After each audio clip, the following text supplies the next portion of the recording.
Welcome to the Relocated South African, a show for navigating immigration from South Africa for a better future.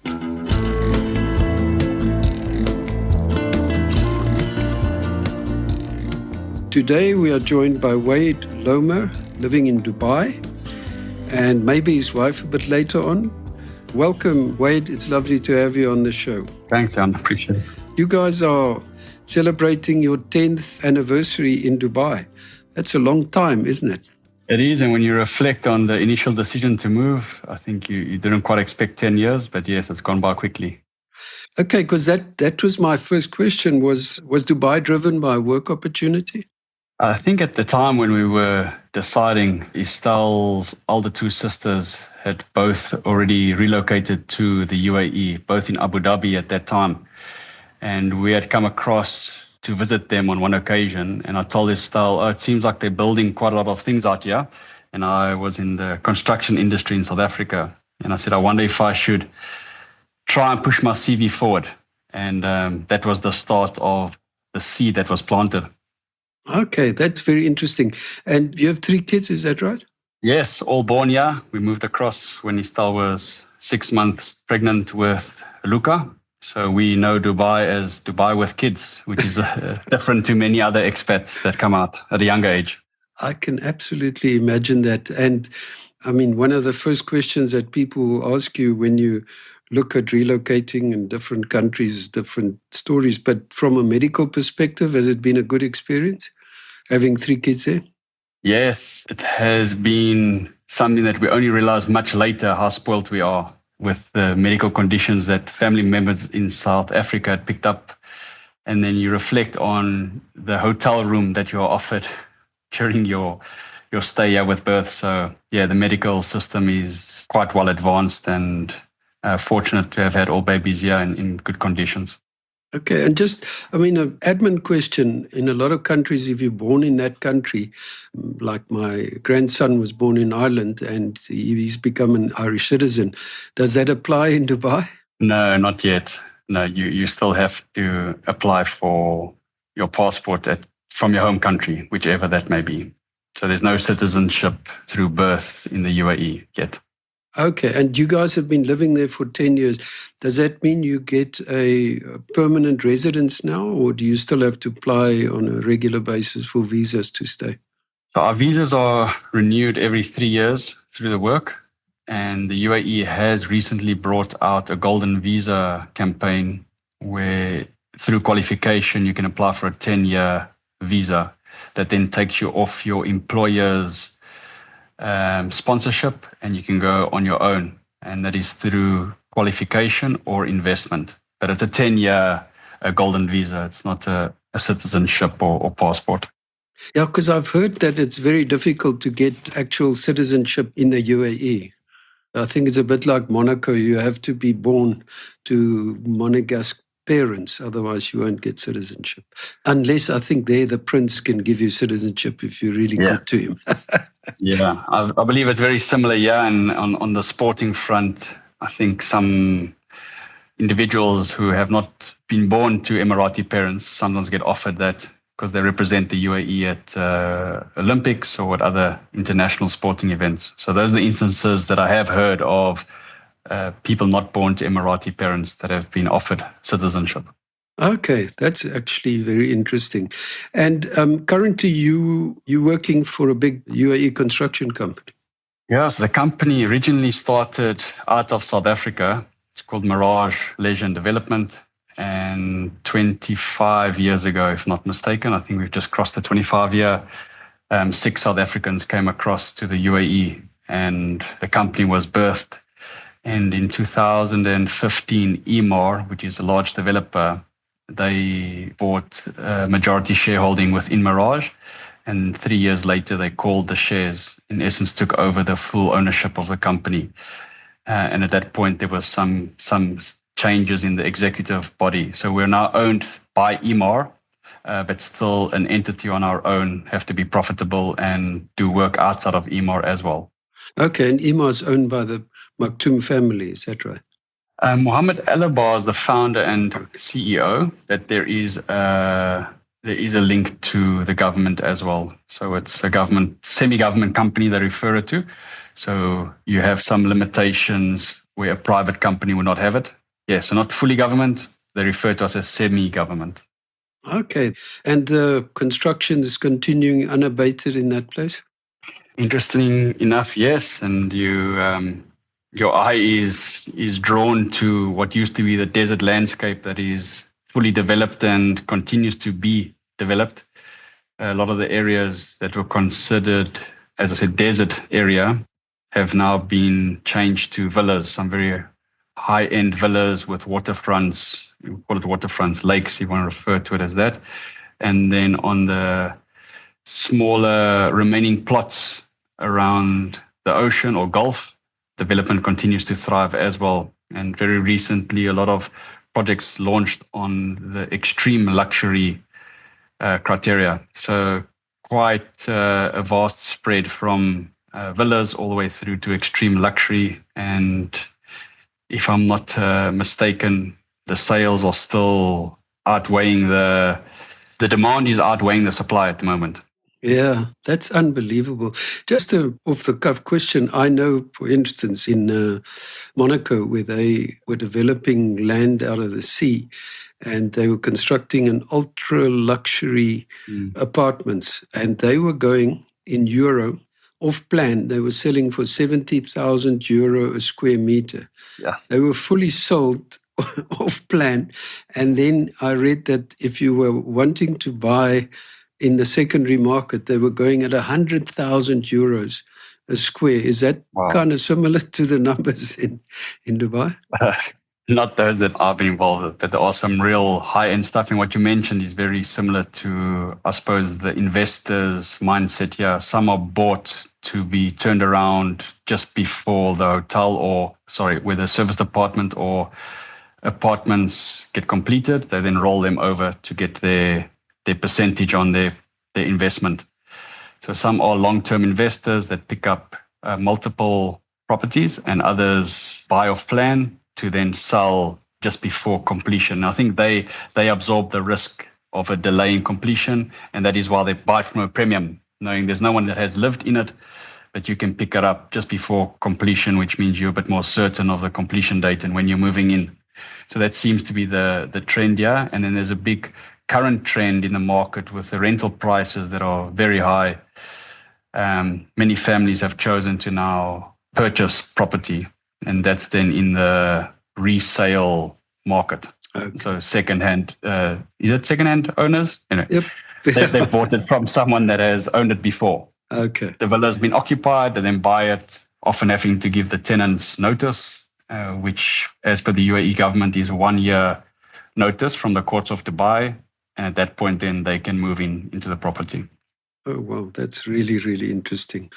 So just thinking back to 10 years ago, or 9 and a bit years, when you left South Africa, obviously with your wife's family already living in the UAE, so that made the decision easier. Was it a difficult decision in the end to leave?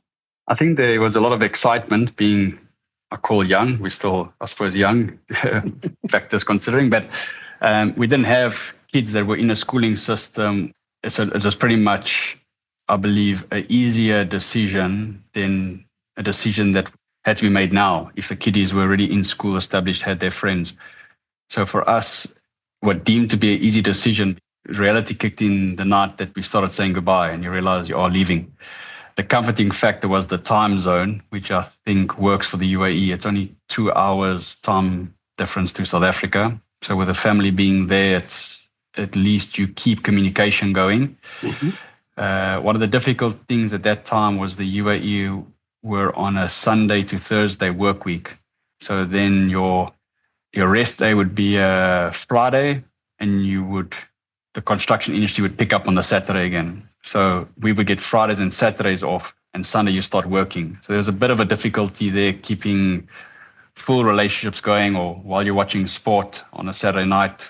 Bit of a mismatch, but I'm trying to recall. It was post-COVID, I believe. Then they changed it to Monday to Friday work week. Oh, so you guys are now, I didn't realize I was there in 2008 for a few months, and that was quite irritating. Doing any kind of work on a Sunday, it was body didn't react well. Didn't feel right. Yeah. Okay. So the other thing that was a bit more challenging, I suppose, at that time is, yes, although we had family here, once you settle, and because we were close-knit family in South Africa, then the reality does kick in. It's not just driving down the road to see the parents or see the friends. But I believe with technology and the WhatsApp groups, it was probably easier than people many years ago.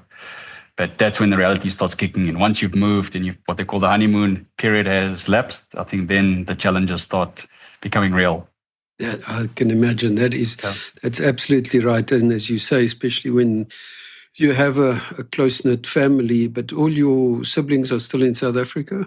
Yes, my youngest brother has just moved to Austria in August with his wife, but my eldest brother and parents are in South Africa, yes. Okay, no, I think that's, from listening to other people and discussions, that's probably the hardest thing is what you leave. What we're finding here, particularly, we have a very big expat community of English, lots of English, lots of Swedish, and they're a lot closer to home, but they tend to keep family relations on a different basis to us because it's a short flight for them. Yeah. It's 2 or 3 hours and they're back home with family and they go home for a weekend, which we can't do with South Africa. And I think, when you leave South Africa, one has to appreciate that it's quite a big call to make. And I think the other thing that we found, and maybe, you have other friends and expats that are around you, but the one thing that I've realized is if you leave while looking over your shoulder with a mindset of, well, if it doesn't work out, I'll go back. If you think that way, you will go back. That certainly is my view. Yeah. Otherwise, you don't give it your full attention to make it work. Yeah, I suppose, I don't know with the other people you've chatted to, but I think with the UAE, because you don't get permanent residency, we all know we have to leave at some point. And I think that's the difficulty in the UAE, and also alludes to one of the challenging items is, yes, you make friends, and we had made very close friends who then left to Australia. So it's always the question of when is the next person going to leave? Because as it stands, everyone has to leave the UAE. There's no real retirement facilities available to an expat. So in that light, yes, you have to make a plan, what they call your departure plan. Where do you go to next? Is it back to South Africa or is it somewhere else? And that's a decision that I think hangs on a lot of us in the UAE.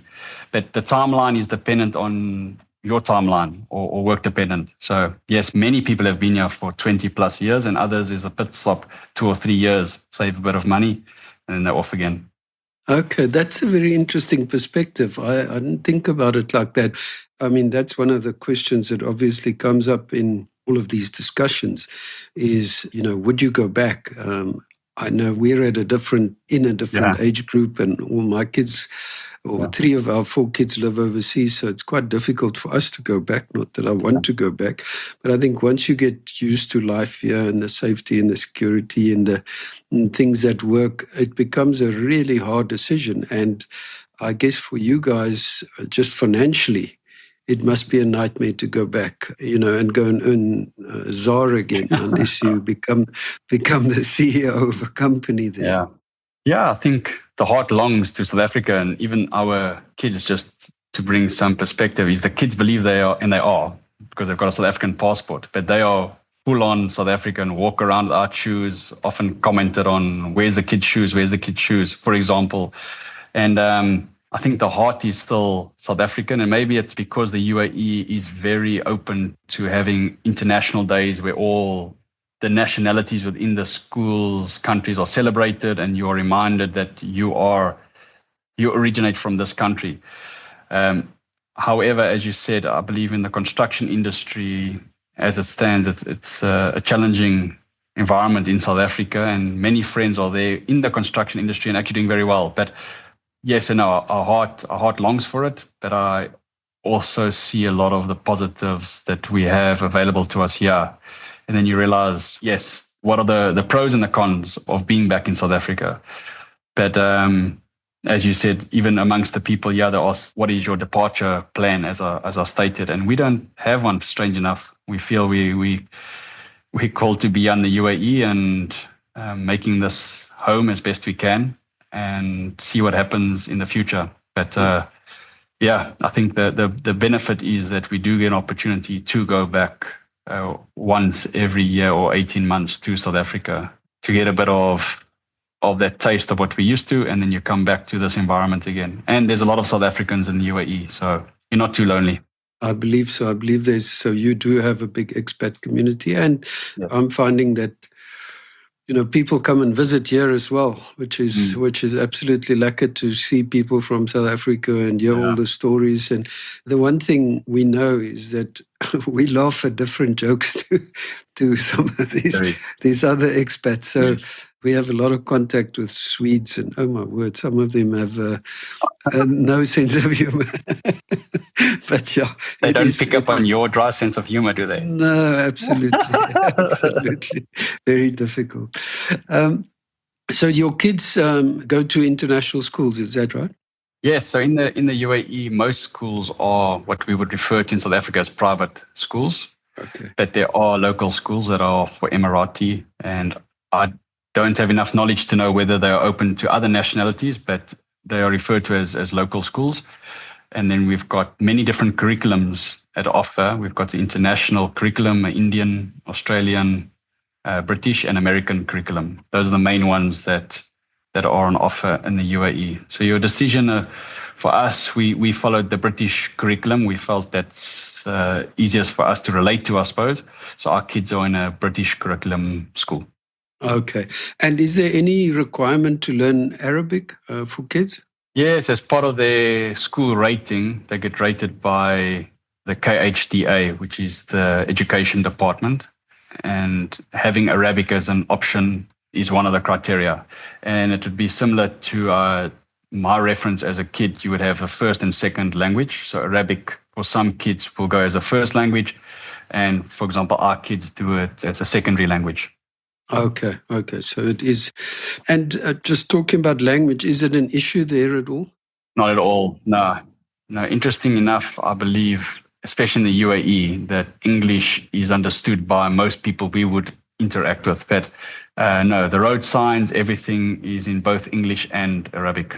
Okay. So you don't, and on working with construction and so on, that's not an issue. No, I think you'd be better off if you could speak Urdu or Hindi, which is the Pakistani and Indian. Yeah. One of my friends who's been here for 15 years, I believe, he's South African from the farmlands, and he speaks full-on Urdu, which is he picked up on site. And that takes him a far way, because from the taxi drivers to construction, you're able to then have a proper dialogue. Oh, I guess that's true. I mean, we're finding the same in Portugal, especially out south on the Algarve. Most people speak English. Okay. Every now and then you'll find a guy who does a delivery or something who can't really speak English. But and some of the construction guys, they use a lot of Brazilians here because they're battling with finding people to work on construction. I mean, so it's a real issue with all the development. Yeah. But then, we use Google Translate, and you show the guy what you want to say to him. Yes, amazing. And you get along. I've given up trying to learn Portuguese. My wife she goes to school twice a week. Still trying. But I speak French. I can get along in French, but I'm too old to learn another language. So yeah. And in terms of kids, they've all made lekker friends and they like the lifestyle. Yeah, I think they have nothing to compare it to, but what they do have available to us here and what the kids have is, I believe, safety that allows them to ride with their bikes in these communities. And the only reason why we call it expat community is because there's a lot of expats. It's not a compound like in Saudi. It is open to anyone. We don't have those similar restrictions that Saudi Arabia have. But being able to say, I'm quickly going to my friend's house and we know it's within our community, and they go up and later on we call the parents, they send the kids home and they come home again. So I believe that is something that they might not have had in South Africa. I don't think that is available to everyone, where it's more the norm than not the norm, the way things are set up. and many South African friends and also different nationalities. And I think it's the benefit of the UAE having a lot of expats, and people are open to mingling with different nationalities. But as you said previously, with all the understanding of jokes and reference to things that happen in South Africa, there is still, for us, we are still attached to a lot of predominantly more South African friends than other nationalities. But we have other nationality friends as well. Yeah, I mean, you touched on the safety issue. I guess, we both cyclists. I still cycle after Letitia's 2 accidents. Yeah. She no longer cycles, but it's not uncommon to see a lady on a bike out in the sticks on her own, and nobody near. And for us in South Africa, that would just be unthinkable. I used to ride with my taser every time I went out on the bike in South Africa. And so the safety thing is a massive thing for all of us that do live overseas. I think in the UAE with, for example, the sport and cycling, I think has always been quite big and large, and there's dedicated cycle tracks, 180 kilometers worth of track that's off next to the main road, but it's got its own cycle track. And as you said, any time of the day you'll be out there, 3 o'clock in the morning, people in the desert riding, and not worried about safety. It's more. And then with the running, very similar. With Estelle and I that run, she will go out alone. And as you see in South Africa, you never even consider that. You won't let a lady run alone. So yes, those elements are fantastic. And just on the kids, with the sport, I think that's the big thing. South African sport, I believe, is a lot more competitive than what it is here, but it's picking up. When I recall what Estelle's sister's kids were doing and what our kids are doing, it has become a lot more competitive, and I think our kids are getting the best exposure that they could get now, even within the schooling system, which is good. That's fantastic. Yeah, that was another question that came up in my mind, was the climate. I mean, the summers are exceptional. I remember days in Dubai when it's 45, 48 degrees and you can't get out of your car. How do you guys deal with that in the summer with the kids as well? Yeah, I don't think one ever gets used to it. When we count the years, we actually count the summers. How many summers have you survived? Yeah. I suppose we have got the vehicles that have got the right air conditioning systems, and the buildings are air conditioned. But the kiddies are the ones who I suppose they're affected the most, because they can't go play outside as what they usually would, and then a bit more confined to indoors. And fortunately, we've got the big malls and big soft play areas, and that keeps the kids busy. But yes, it is a challenge that we work through each year. Okay. No, I think that's something that one has to get used to. We've had 3 weeks of just hostile weather here. It's just been raining. Today we had between 35 and 50 kilometer winds on the golf course. So wow. It's a funny depression that's been hanging around Portugal that's caused this weather. But 3 weeks of bad weather for us is terrible. That's where we are. It's like Cape Town. The summers are quite warm, but it's not. Oh, wow. You can live here, and the winters are very mild. So that's very important, is the weather. Just a question on, in 10 years, have you seen a decline in South Africa? Do you have a bit of a sense of dread when you go back there, or? I think initially we were following a lot of what's going on in the news, and I still had my News 24 app. And at a stage, I decided to stop following it. It just, not because I'm not interested, but I think there's a lot of news that is spread that, is it propaganda? Is it the truth? How bad is it? And then I think the best information has come through the friends, and then knowing what the family is saying. And I believe there's hope. There's hope in that there's been a change of government, just so that it is different. And sometimes that is what is necessary to initiate, I suppose, better governance of the finances, which drives a lot of, I think, South Africa's struggles. And I think once that is sorted out, a lot of things, positive things will come to light. But the friends who are there, many have remained, almost all of them, and speak very positively of their circumstances. But yes, they have set themselves up within estates or within compounds or safety areas.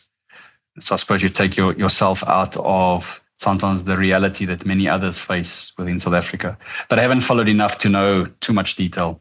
Yeah, no, I think that's very valid. When we left in 2020, Letitia said, if you put that News 24 on one more time. So she took it off my phone, so I don't have access either. Yeah. I have two more questions before we finished. The one was religious freedom, living in an Arab country. My impression is that one is free to practice your religion. Is that true if you're a Christian? Yeah, and they're very open to it, especially the UAE. And as interesting as it may sound, there's a new development that's just opened, and it is a Jewish synagogue, a mosque, and a Hindu temple, all on one premises, to demonstrate that they are for religions, if that's the right word.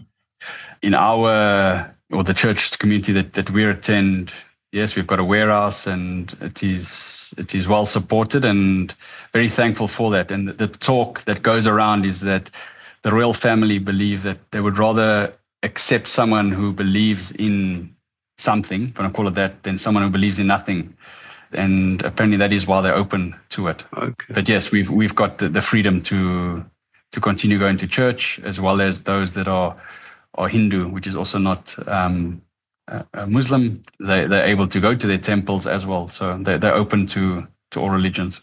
Okay, that's fantastic. But it does come with a little caveat, is that you're not allowed to publicly try and evangelize, if that's the right word. Convert people. Yes, and so you're able to, yes, they're open to churches, but don't go on the streets and make too big of a scene. So that's the line apparently that they draw. Okay, well, at least you can practice safely. Definitely. So, last question. Is there something you would have done differently moving there? And what advice, if you have somebody your age 10 years ago who's thinking about leaving, what would you say to them? Yes, I think we learned a valuable lesson, and a thankful lesson in a sense, is that you are all of a sudden in an environment where you're earning something that with the exchange rate in rands means a lot. And we got caught up in the simple thing of moving out of our budget, even though we had prepared a budget, a well-defined budget, because we knew what the cost of living were because of consulting with my brothers-in-law. But we moved out of that, comparing our life to theirs, but they'd already been here for 8 years. So all of a sudden you're into a villa and pushing your budget from the onset. And I think that perhaps comes with the conversion rate of your rand. And because many currencies are stronger than the rand, I think we fell into that trap, and we're also a victim of it. All of a sudden you're earning dirhams, and it took us a few years to recover after the lessons learned of year one. Okay. And I would think if someone can start off small, find your feet, and then move forward, I believe it would not put you in a position which many South Africans face, unfortunately, is that they get into a lot of debt. And the UAE system doesn't see that lightly. Okay. It's not anything you want on your name.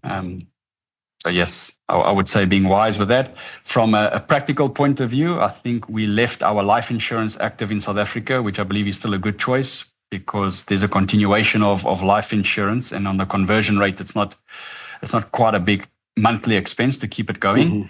Mm-hmm. We kept the bank account going because of when you visit South Africa, how do you move money around? And a cell phone, our SIM card, we left it at the lowest. I think it's 50 Rand a month. It just keeps the number alive. So when you arrive, you've got a number. You don't need to fika. Okay. That went well.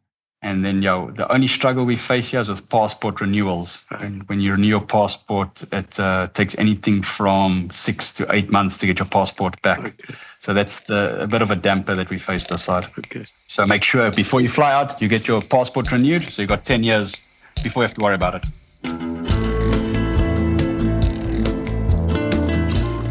Many thanks for a very interesting conversation, Wade. It was great to hear about your life in Dubai, and thanks for sharing some really good advice for making the move from South Africa. If you enjoyed my conversation with Wade and would like to hear more from people who have made the move, why not subscribe to the show? Thanks, and until next time.